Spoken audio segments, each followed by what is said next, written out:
Assalamualaikum warahmatullahi wabarakatuh. Bismillahirrahmanirrahim. Ashhadu an la ilaha illallah wa ashhadu anna Muhammadar Rasulullah. Allahumma salli ala sayyidina Muhammad wa ala ali sayyidina Muhammad. Rabbi israh li sadri wa yassir li amri wahlul 'uqdatam min lisani yafqahu qawli. Amin.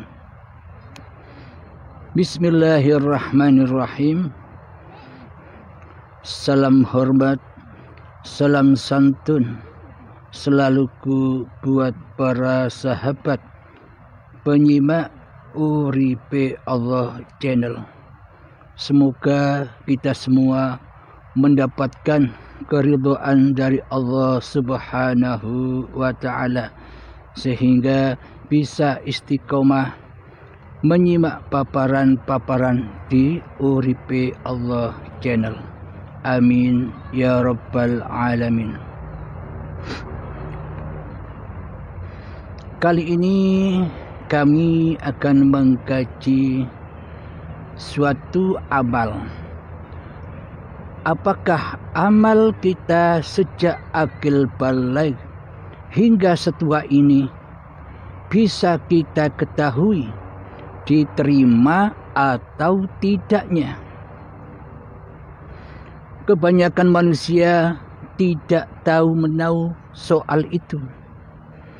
Kebanyakan manusia memasrahkan ibadah dan sholatnya. Pokoknya ibadah dan sholat hasilnya dipasrahkan kepada Allah. Jadi mayoritas manusia tidak tahu diterima dan tidaknya amal-amalnya. Barang siapa di dunia ini buta mata hatinya, maka di akhirat pun akan semakin buta mata hatinya, bahkan tersesat-sesat jalannya.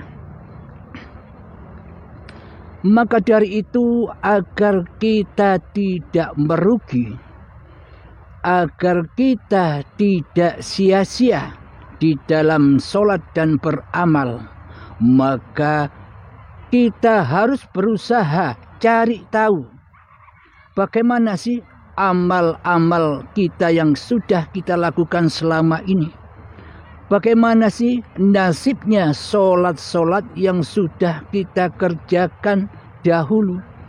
Bagaimana sih nasibnya puasa-puasa yang sudah kita kerjakan dahulu?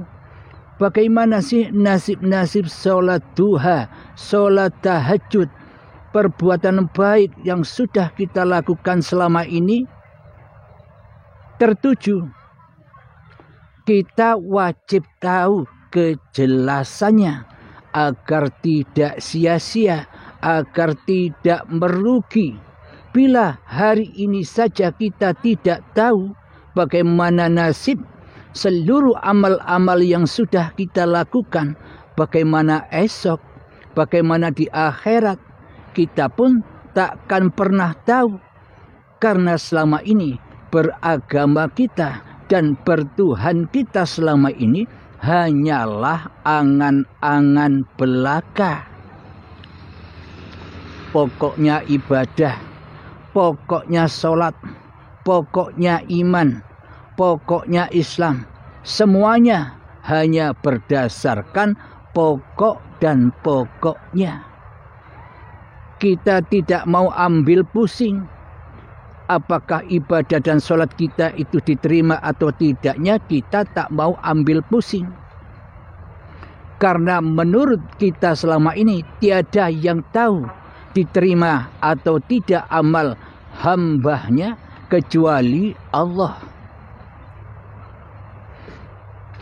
Jadi sesungguhnya amal ibadah, amal sholat, dan seluruh amal-amal yang kita lakukan sebenarnya bisa kita ketahui bila kita bertuhankan Allah, bila kita beragamakan di sisi Allah. Apa agama di sisi Allah itu? Agama di sisi Allah adalah awwaluddin ma'rifatullah. Awal suatu agama itu adalah mengenal Allah, zat yang maha disembah. Bagaimana mungkin kita bisa menyerahkan apapun ibadah dan sholat kita kepada Allah bila kita tidak mengenal Allah? Nah, ini tanda-tandanya. Bila saja kita tidak mengenal Allah, berarti di sisi Allah kita belum dikatakan agama, belum pemeluk agama Islam di sisi Allah. Selama ini yang kita peluk hanya agama Islam secara simbol-simbol, namanya Islam. Tapi hatinya tidak Islam kita selama ini. Akhirnya butalah kita akan Allah. Bagaimana mungkin seluruh amal ibadah dan sholat kita diterima oleh Allah Ta'ala, sementara kita tidak tahu di mana Allah, yang mana Allah, bagaimana Allah. Kita tidak tahu menahu, hanya tahu namanya saja. Logikanya, bagaimana mungkin Anda mengirimkan suatu hadiah atau suatu bungkusan kiriman kepada tukang pos yang mana Anda tidak tahu harus dikirim kemana? Alamatnya tidak ditulis karena Anda tidak tahu alamatnya. Bagaimana mungkin bisa sampai? Sama halnya dengan ibadah dan sholat serta amal-amal kita lainnya. Bila kita tidak tahu alamatnya, kepada siapa kita menyembah dan kepada siapa kita mengabdi, apakah mungkin seluruh amal kita, sholat kita sejak akil baligh hingga kini bisa diterima, bisa sampai kepada Allah? Inilah bukti bahwa amal itu bisa kita ketahui sampai dan tidaknya saat ini. Agar apa? Agar kita bisa membenahi keberagamaan kita dan kebertuhanan kita kepada Allah. Agar kita bisa membenahi kesalahan-kesalahan kita, kezaliman-kezaliman kita, kesirikan-kesirikan kita, dan persekutuan-persekutuan hati kita kepada Allah selama ini. Inilah bukti bahwa amal-amal yang sudah kita lakukan bisa kita cek, bisa kita ketahui saat ini juga. Namun ironisnya, kebanyakan mayoritas manusia tidak tahu menahu tentang hal itu, karena agama dan bertuhannya hanyalah angan-angan saja, hanya di dalam angan-angannya saja. Sementara yang jadi Tuhan di hatinya bukan Allah, Akan tetapi hawa nafsunya sendiri selama ini yang jadi Tuhan, mentuhani seluruh kehidupan, seluruh amal yang ia lakukan selama ini.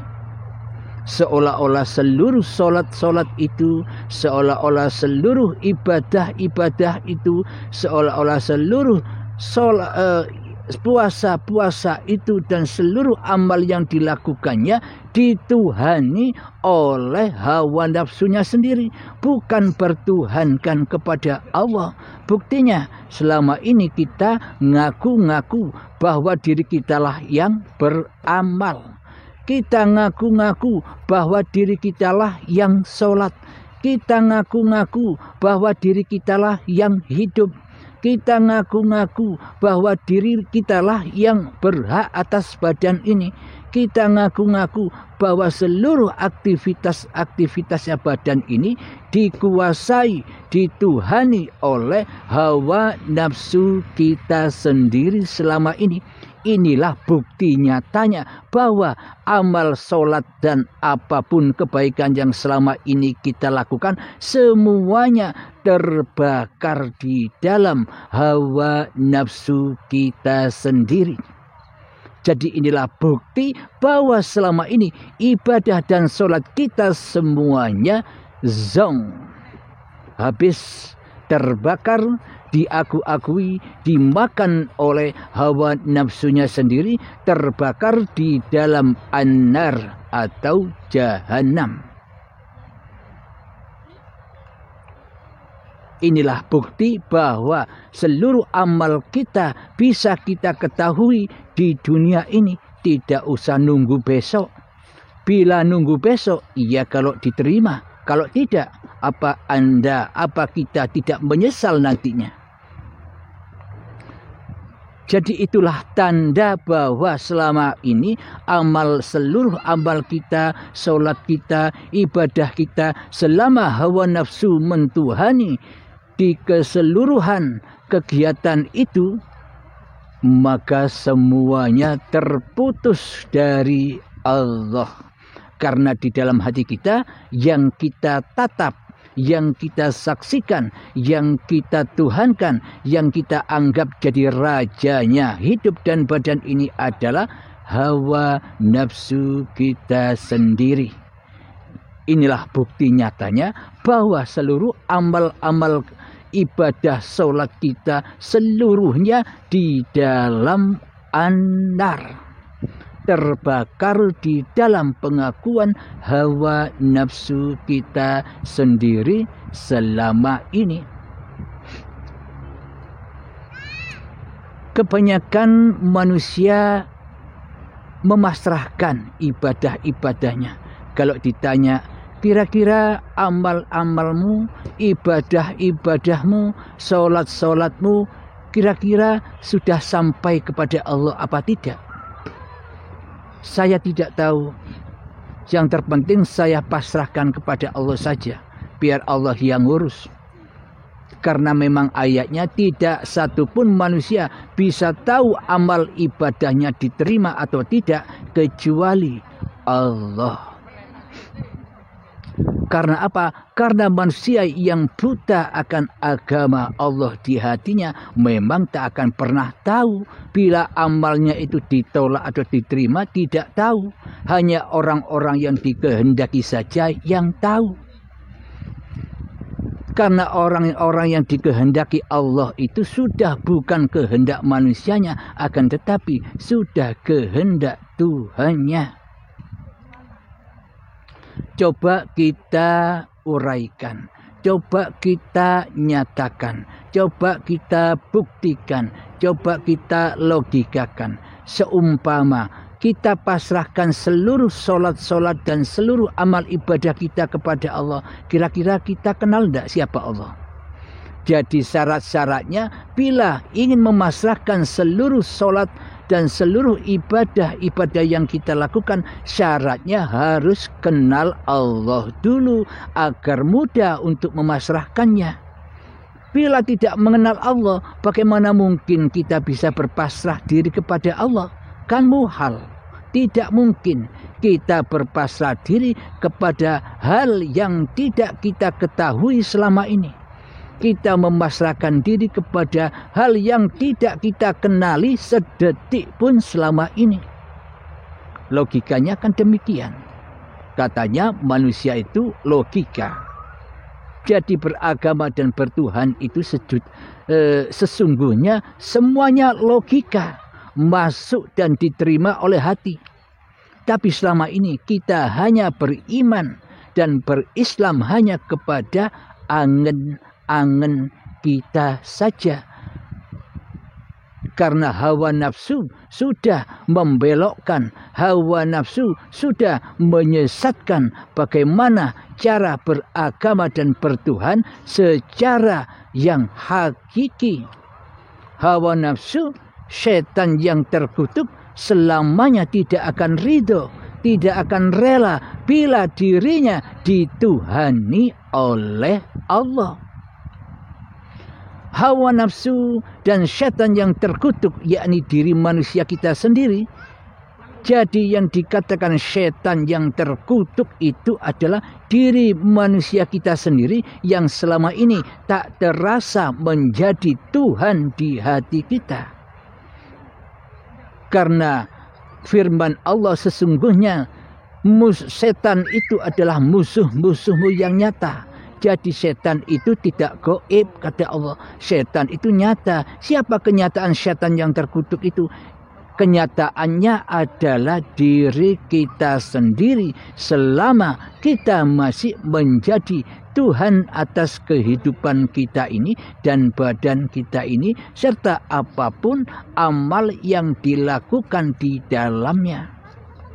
Jadi selama ini kita jadi setan yang terkutuk, tapi tidak sadar, tapi tidak terasa. Karena hawa nafsu, setan yang terkutuk memang menyesatkan kita menjauh dari Tuhannya. Jadi ibadahnya itu semuanya dusta, sholatnya dusta, ibadahnya dusta. Di dalam sholat dan ibadah itu tujuannya bertemu, mengabdi, menyembah kepada Allah. Tapi buktinya selama ini di dalam sholat dan ibadah kita yang kita temui, yang kita hadapi di dalamnya bukan Allah, tapi setan, tapi hawa nafsu, tapi dunia, tapi urusan-urusan dunia. Itulah yang selama ini menjadi Tuhan bagi diri kita.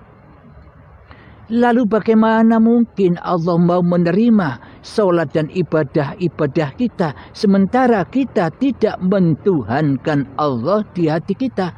Ya tidak mungkin, wahai sobat. Jadi bila kita ingin mentuhankan Allah di hati kita, maka wajib kita kenal dulu siapa Allah. Wajib kita beriman dulu sebelum berislam.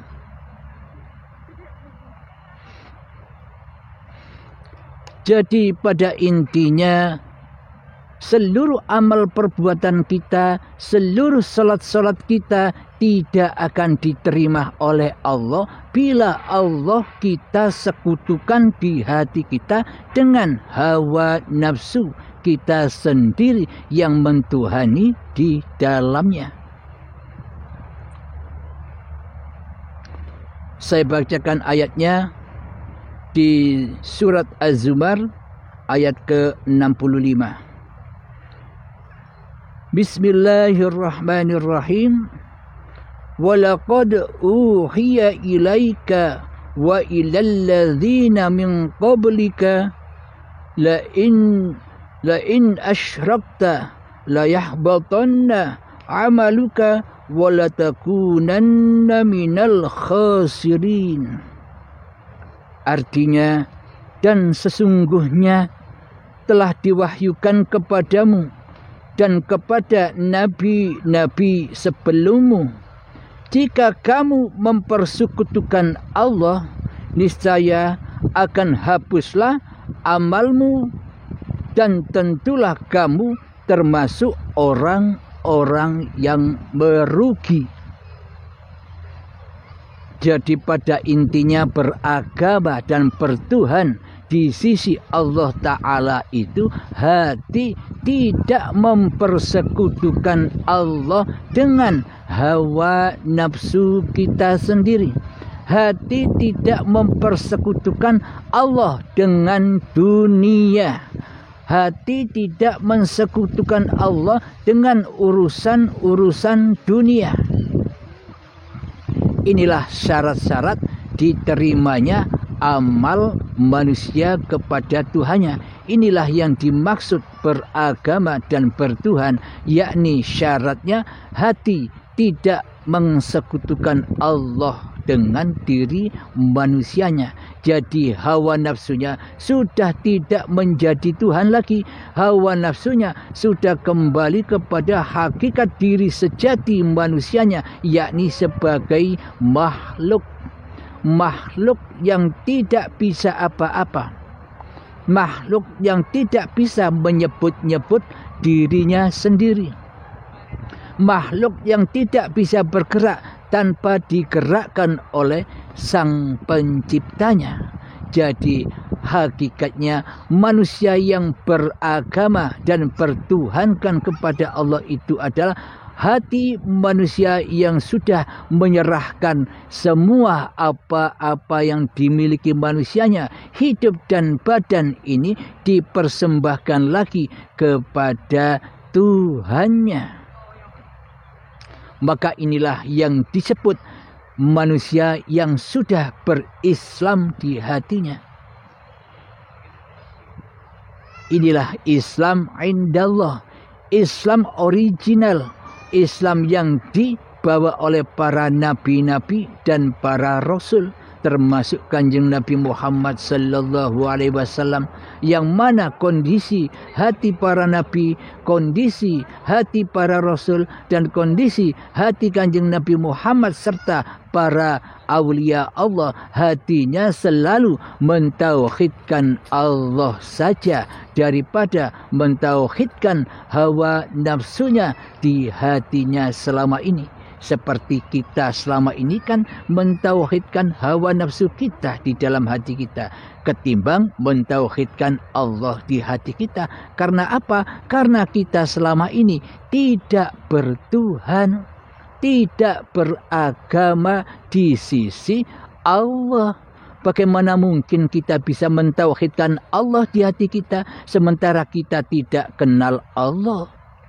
Muhal itu terjadi. Maka dari itu beragamalah, bertuhankanlah kepada Allah sebagai pencipta diri manusiamu di hatimu. Itulah yang dimaksud beragama dan bertuhan. Agar semua amal-amal yang dilakukan oleh badan ini senantiasa mendapat naungan, yakni sebagai af'alullah, yakni sebagai af'alnya Allah sendiri. Inilah tanda-tanda amal yang langsung diterima oleh Allah, karena di hatinya sudah bertuhankan kepada Allah daripada mentuhankan diri manusianya sendiri di hatinya. Jadi tanda-tanda bahwa manusia itu sudah mentauhidkan Allah di hatinya daripada mentauhidkan hawa nafsunya, tanda-tandanya adalah ketika beramal apapun di dalamnya sudah tak ada lagi minta-minta, sudah tak ada lagi pengharapan-pengharapan, sudah tak ada lagi keinginan-keinginan babakan dunia. Karena hamba yang sudah beragama dan hamba yang sudah bertuhan itu sudah memasrahkan seluruh kehidupan dan badannya kepada Allah. Jadi seluruh urusan-urusannya semua diambil alih oleh Allah yang maha mengurusi seluruh makhluknya. Allah yang maha menjaga seluruh makhluknya, Allah yang maha memberi rezeki seluruh makhluknya, Allah yang maha kasih sayang kepada seluruh makhluknya. Jadi hambanya sudah pasrah total jenderal kepada Tuhannya.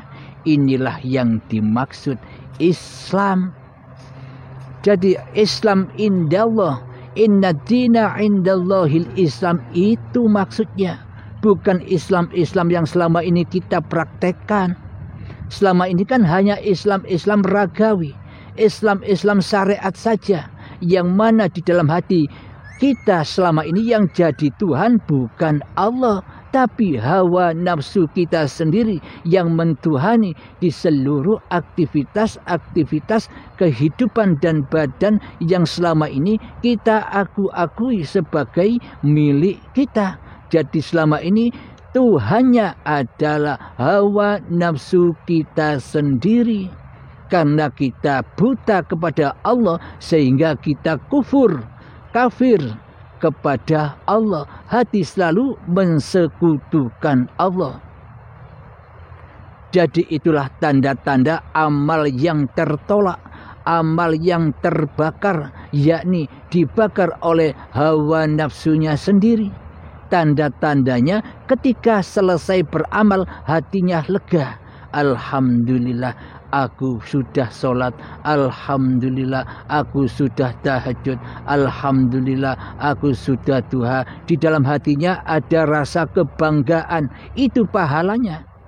Jadi itulah balasannya, dibakar di dalam hawa nafsunya sendiri. Karena tidak mentuhankan Allah di hatinya sebagai pelaku di segala aktivitas kehidupan dan badan ini.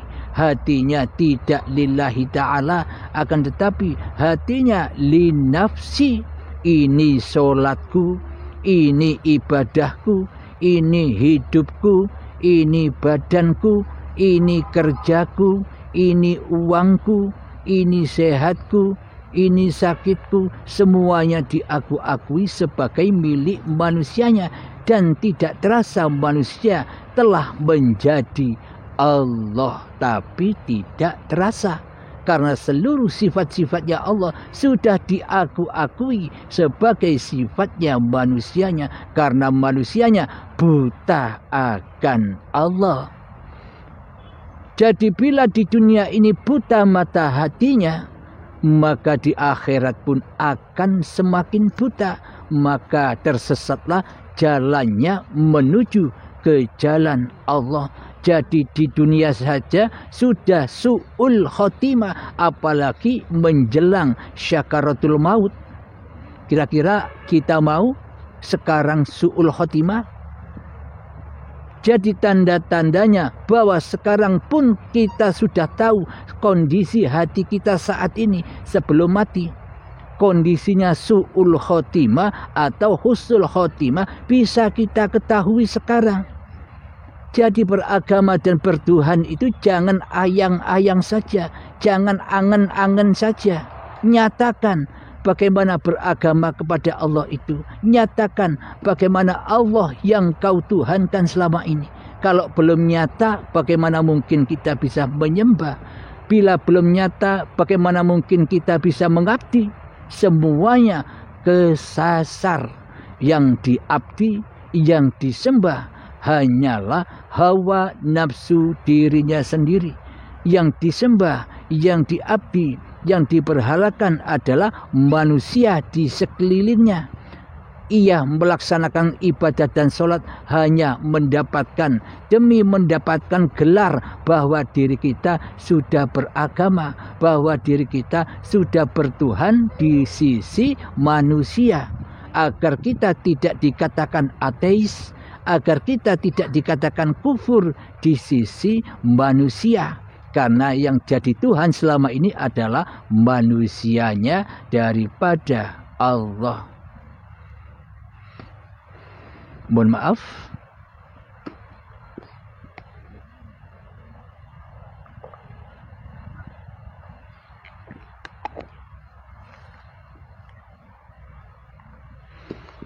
Jadi masih banyak lagi ayat-ayat Allah yang berbunyi bahwa amal itu bisa diketahui, diterima dan tidaknya saat ini.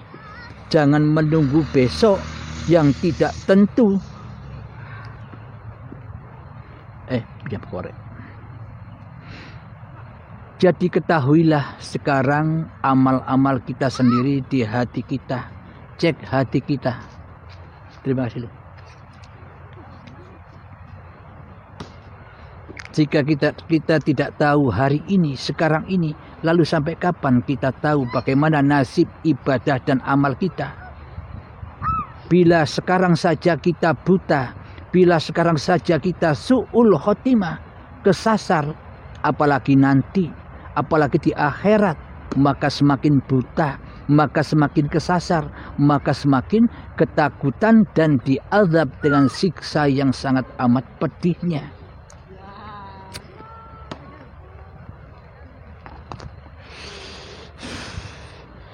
Jadi sudah jelas bahwa tanda-tanda amal yang tertolak, bahwa tanda-tanda amal yang tidak sampai kepada Allah adalah ketika di dalam hati kita yang ada, yang wujud, yang hidup, yang berkuasa, yang berkehendak, yang bisa berilmu, yang bisa melihat, yang bisa mendengar, yang bisa berkata-kata, masih diri manusianya yang merampas seluruh sifat-sifatnya Allah.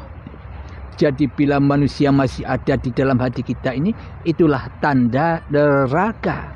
Itulah tanda tertolaknya seluruh amal-amal ibadahnya. Karena ibaratkan wayang, wayang ini sudah lepas dari dalangnya. Jadi wayangnya tidak mau bila dalangnya yang mengendalikannya. Karena wayangnya merasa di hatinya bisa mengendalikan, bisa mendalangi dirinya sendiri tanpa Tuhan. Inilah bukti hati manusia yang masih kufur, yang masih ingkar kepada Tuhannya. Jadi semua amal ibadahnya hancur lebur dimakan dirinya sendiri, dimakan setannya sendiri, dimakan hawa nafsunya sendiri di hatinya.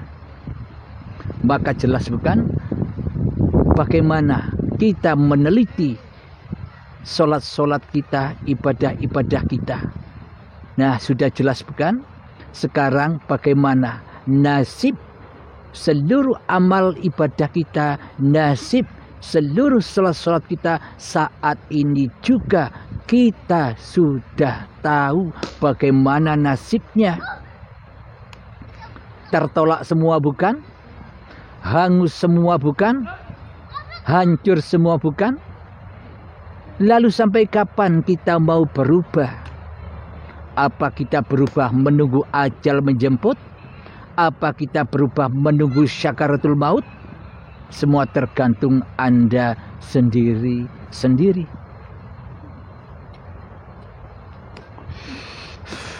Jadi kunci utamanya bagi hamba yang ingin bertobat itu tidak usah baca istighfar segala. Meskipun 1 juta istighfar tiap hari Anda baca, tapi di dalam hati Anda merasa diri Anda yang membaca sama saja hancur, lebur, fana. Karena manusianya yang jadi Tuhan.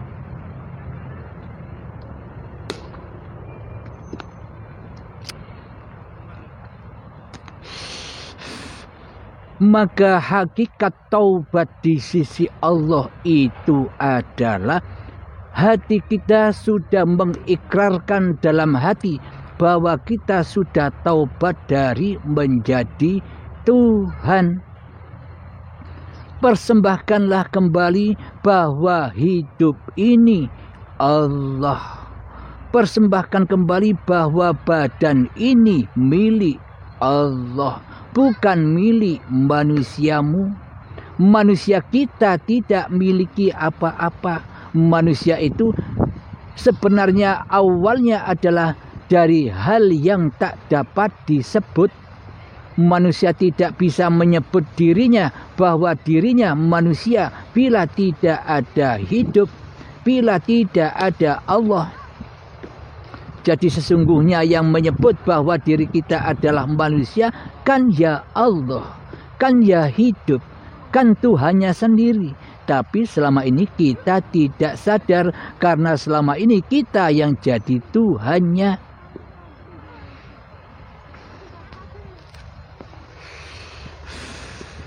Jadi untuk menuju pintu taubat ini butuh waktu yang sangat lama.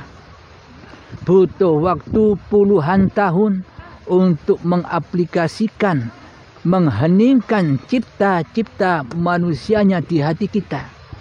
Jadi untuk mengheningkan cipta-cipta diri manusia kita di hati kita, untuk menghidupkan hidup manusia kita di hati kita, untuk mengheningkan badan-badan kita di hati kita, untuk mengheningkan amal-amal kita di hati kita, untuk mengheningkan ilmu-ilmu kita di hati kita, untuk mengheningkan solat-solat kita di hati kita, untuk mengheningkan seluruh aktivitas kita di hati kita, memang butuh waktu yang sangat lama. Butuh puluhan tahun untuk belajar menggapai itu semua, untuk belajar mati sebelum mati.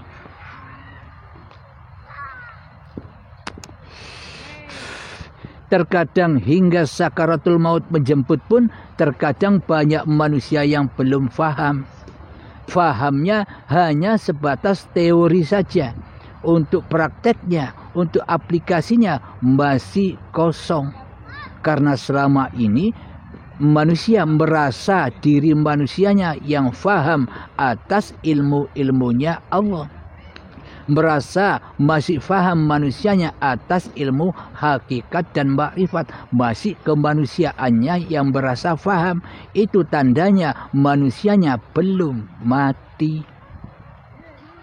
Bila manusianya belum mati, maka seluruhnya di dalam bahaya, seluruhnya di dalam kerugian.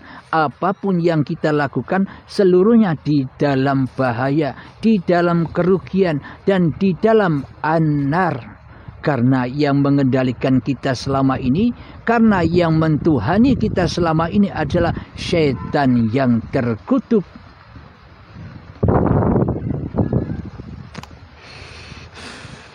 Maka dari itu bagi para sahabat-sahabat yang dikehendaki Allah untuk lebih cepat, lebih kilat menuju kepada alam kematian itu, bisa lewat baiatan. Kepada siapa yang membaiat? Ya, yang memaparkan ilmu ini, yang dipercaya oleh Allah untuk menerangkan. Itu bagi orang-orang yang dikehendaki Allah tanpa paksaan. Tak baiat pun juga tidak apa-apa. Silakan cari sendiri, silakan pahami sendiri. Yang terpenting ilmu-ilmu Allah sudah dipaparkan secara gratis. Tinggal dinikmati saja. Yang terpenting kita sudah tahu bagaimana cara beragama dan cara bertuhan di sisi Allah itu yang sebenarnya, yang hakikiyahnya. Bukan seperti yang kita lakukan selama ini. Karena selama ini beragama kita dan bertuhan kita hanyalah angan-angan saja. Tanpa kenyataan, tanpa pembuktian, pokoknya kita melaksanakan yang angan-angan saja.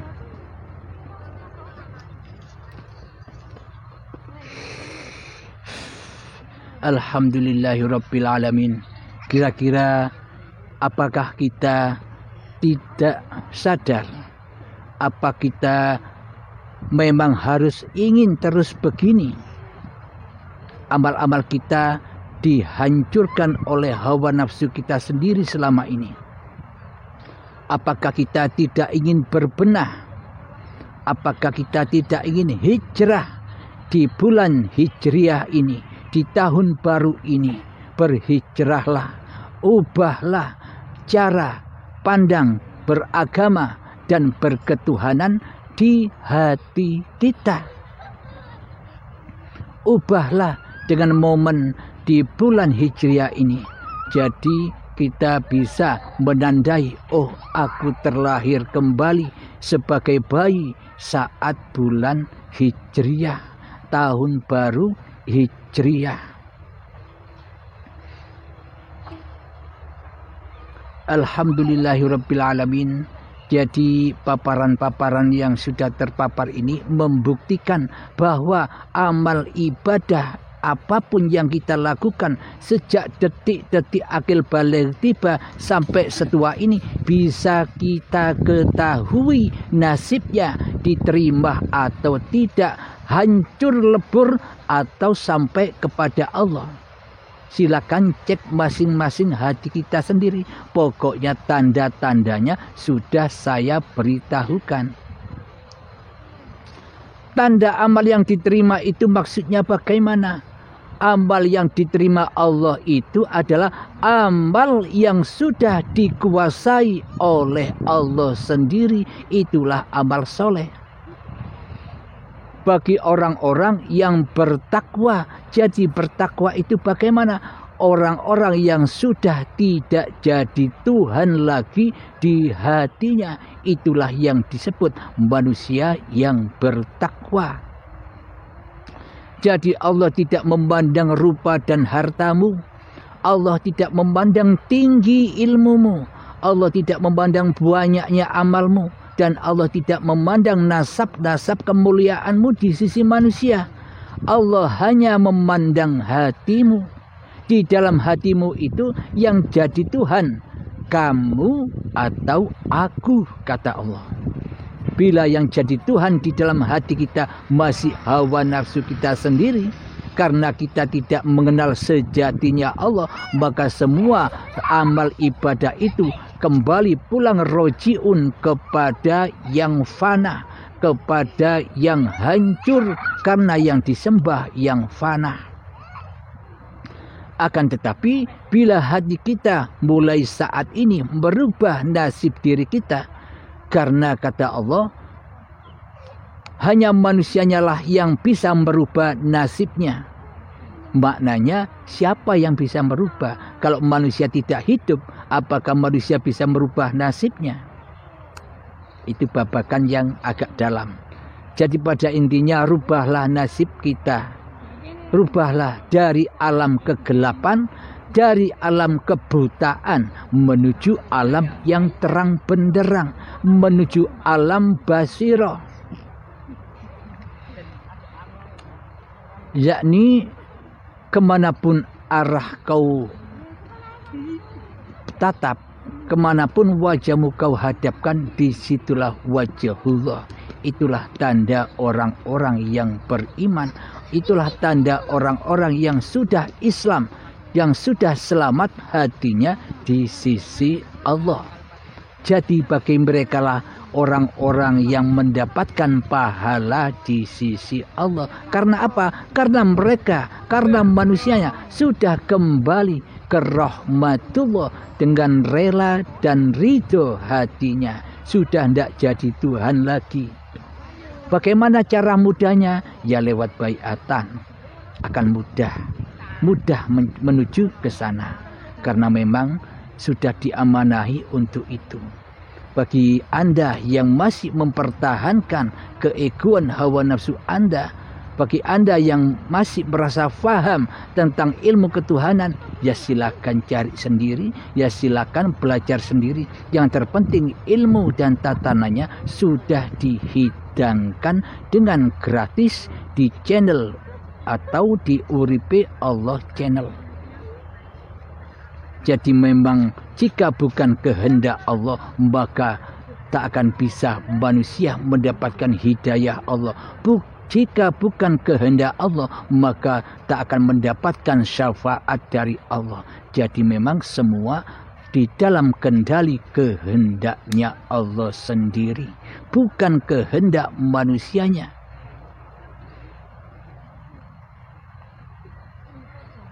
Alhamdulillahirabbil alamin.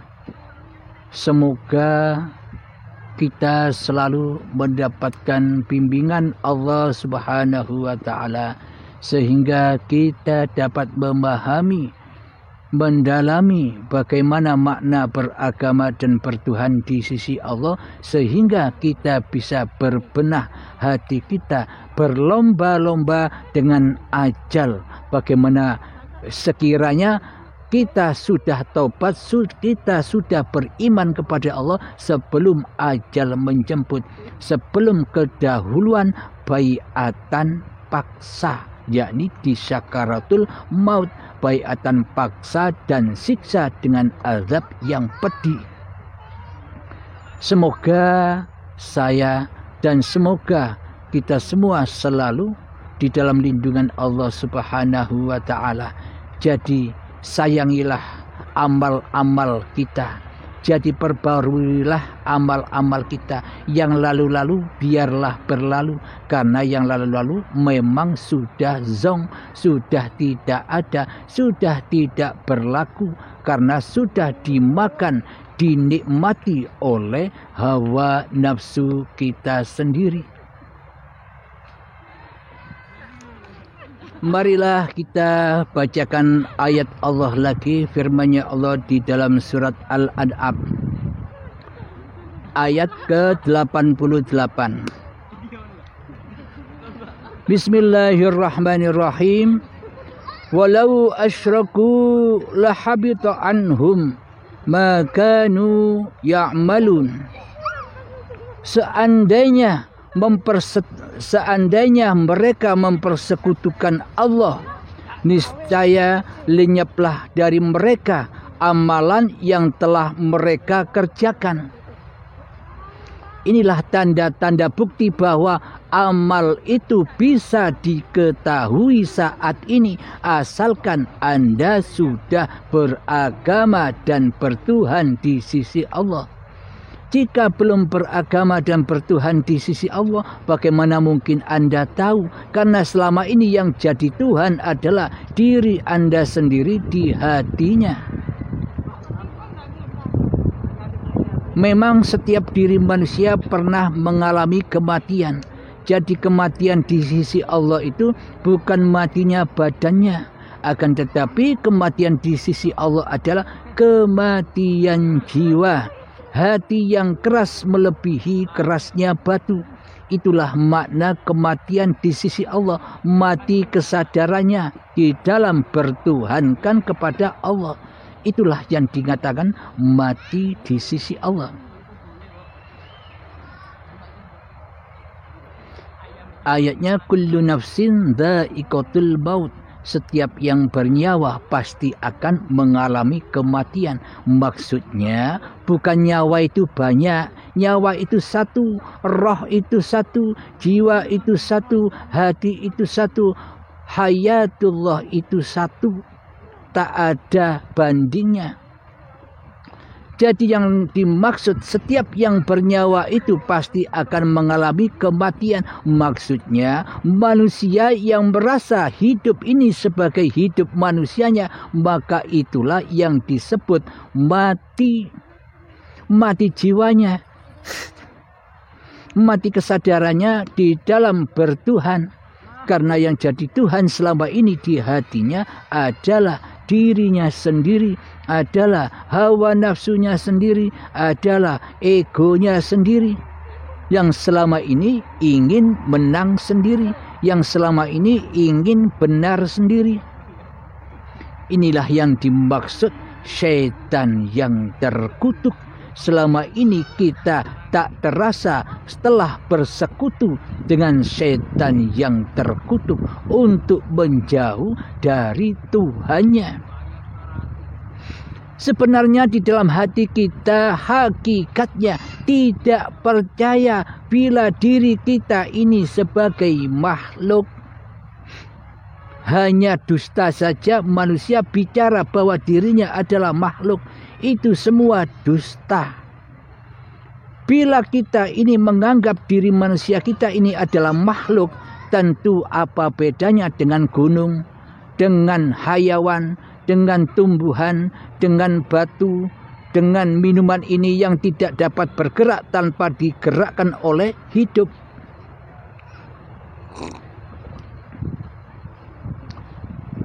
Meskipun di dalam hati kita selama ini kita mengaku sebagai makhluk, akan tetapi praktek di hati kita selama ini menjadi Khalik, menjadi Tuhan. seolah-olah kita bisa mentuhani semua aktivitas badan kita ini, seolah-olah kitalah yang bisa mengurusi seluruh kebutuhan diri kita dan keluarga kita, seolah-olah kitalah Tuhannya selama ini. Karena apa? Karena kita belum memeluk agama Islam di sisi Allah. Karena kita belum bertuhankan Allah, kita masih mentuhankan diri kita sendiri. Kita masih mentuhankan hawa nafsu kita sendiri. Karena kita masih bersekutu dengan syaitan yang terkutuk. Siapakah setan yang terkutuk itu? Setan yang terkutuk adalah diri kita sendiri. Yang nyata di hati kita kan kita. Berarti setan yang nyata itu adalah ya kita sendiri. Ketika di dalam hati kita masih ada setan, maka Allah pasti gaib. Allah pasti tiada. Allah pasti tak nyata. Karena yang nyata selama ini di dalam hati kita hanyalah diri kita sendiri. Hanyalah hawa nafsu kita sendiri yang selama ini mentuhani seluruh kehidupan ini. Seolah-olah kita ini akan hidup terus takut mati. Bagaimana mungkin kita takut mati sementara kematian itu adalah sifat diri manusia kita. Itulah bukti kita selama ini sukanya jadi kholik daripada menjadi makhluk. Kita ingin hidup terus seperti layaknya Tuhan. Kita takut mati, tidak mau mati karena kita selama ini yang jadi Tuhan. Maka sadarilah wahai sahabatku semua, termasuk diri saya sendiri terutama. Semoga kita semua menyadari apa-apa yang sudah terpapar ini, apa-apa yang sudah membombardir kerajaan singgasananya hawa nafsu kita sendiri selama ini. Dan inilah bukti bahwa semua amal ibadah kita bisa kita ketahui diterima atau ditolak di dunia ini. Saat ini kita bisa menyeleksinya. Ketika kita sudah tahu bahwa sesungguhnya amal-amal yang sudah kita kerjakan selama ini ternyata zong, apakah kita mau berbuat apa? Tetap di dalam keadaan yang gelap gulita atau kita hijrah kepada alam yang terang benderang, yakni jalan fisabilillah, taubat dari menjadi Tuhan, kembali rojiun ke dalam rahmatullah. Alhamdulillahirrabbilalamin. Semoga kita semua selalu disadarkan, dipahamkan oleh Allah Subhanahu wa ta'ala. Amin ya rabbal alamin. Bismillahirrahmanirrahim. Alhamdulillahirabbil alamin. Allahumma shalli ala sayyidina Muhammad wa ala ali sayyidina Muhammad. Rabbana atina fid dunya hasanah wa fil akhirati hasanah wa qina adzabannar. Rabbana atina fid dunya hasanah wa fil akhirati hasanah wa qina adzabannar. Rabbana atina fid dunya hasanah wa fil akhirati hasanah wa qina adzabannar. Wa sallallahu ala sayyidina Muhammad wa ala alihi wa sahbihi wa sallam walhamdulillahi rabbil alamin. Al-Fatihah.